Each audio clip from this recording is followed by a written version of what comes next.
నమస్తే, welcome to our channel. నేను సిరి.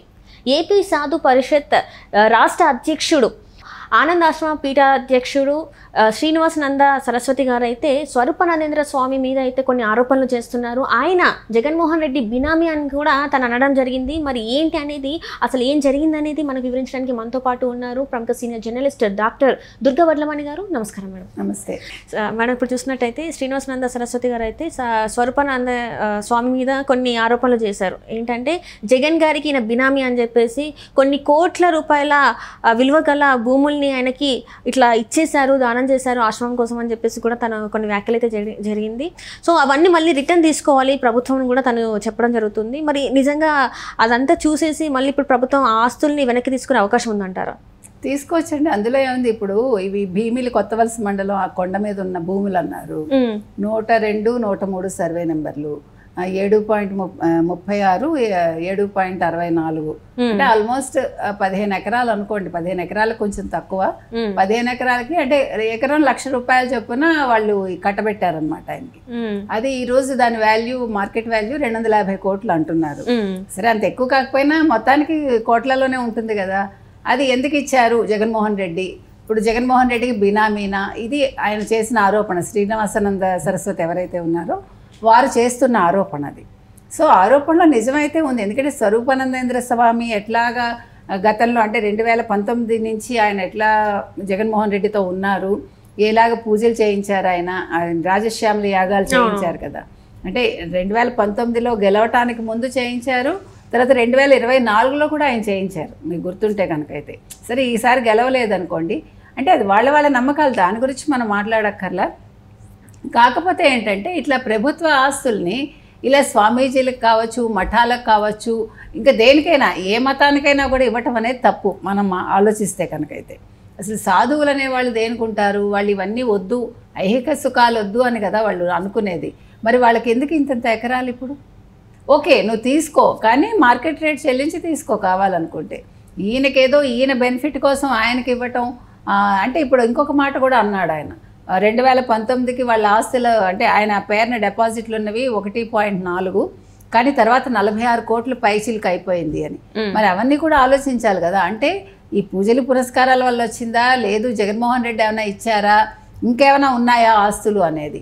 ఏది ఏమైనా అమ్మా, అసలు ఇప్పుడు మీకు గతంలో చూసుకుంటే రాజుల దగ్గర పురోహితులు ఉండేవాళ్ళు. కానీ పురోహితులు ఉన్నా కూడా ఇట్లాగా ఎవడు కూడా ఆస్తులు ఇలా తీసుకున్న వాళ్ళు లేరు మనకి తెలిసి. లేకపోతే అన్ని సంవత్సరాలు రాజస్థానాల్లో వాళ్ళు ఉండలేరు. అంటే వాళ్ళకు కూడా అగ్రహారాలు ఇచ్చారు, అవన్నీ కూడా ఉన్నాయి వాళ్ళ టాలెంట్ని బట్టి.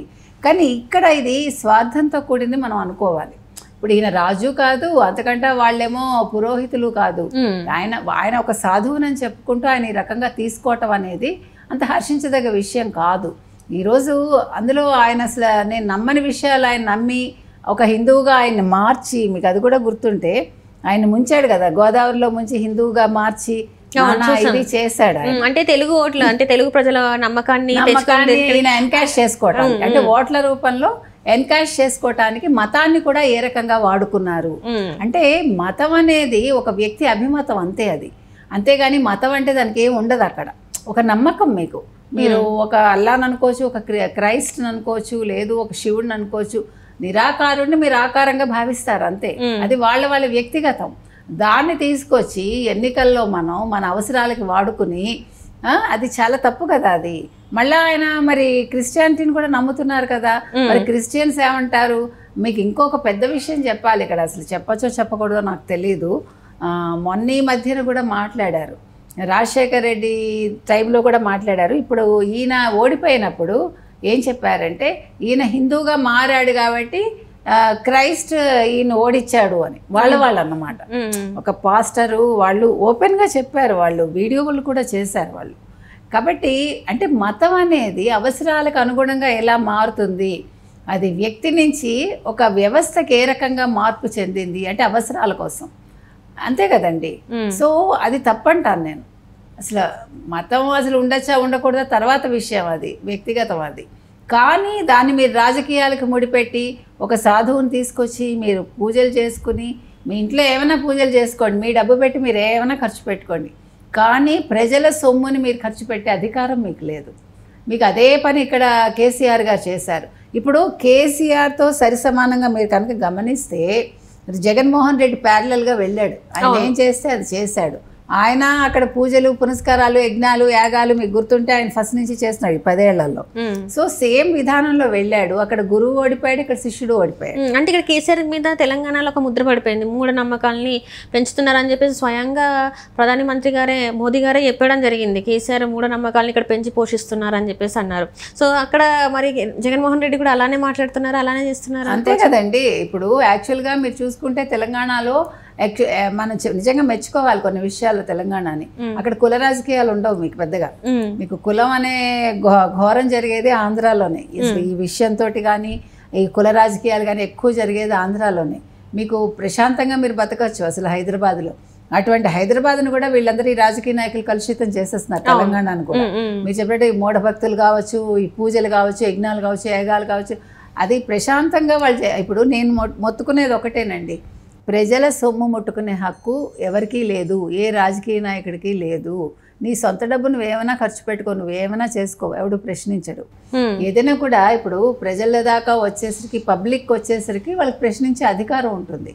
కాబట్టి ఈ రోజు ఈ స్వరూపానందేంద్ర స్వామి ఆయన ఇంకొక విషయం కూడా చేశాడు. మీకు గుర్తుంటే కనుక అయితే ఎంత మెచ్చుకున్నాడండి ఆయన జగన్మోహన్ రెడ్డిని. నా ఆత్మ అన్నట్టుగా, నా ఆత్మ ఈయన, నా ఆత్మ అన్నట్టు ఆయన మాట్లాడాడు, ఆయన నా స్వామి అన్నట్టు ఈయన మాట్లాడాడు.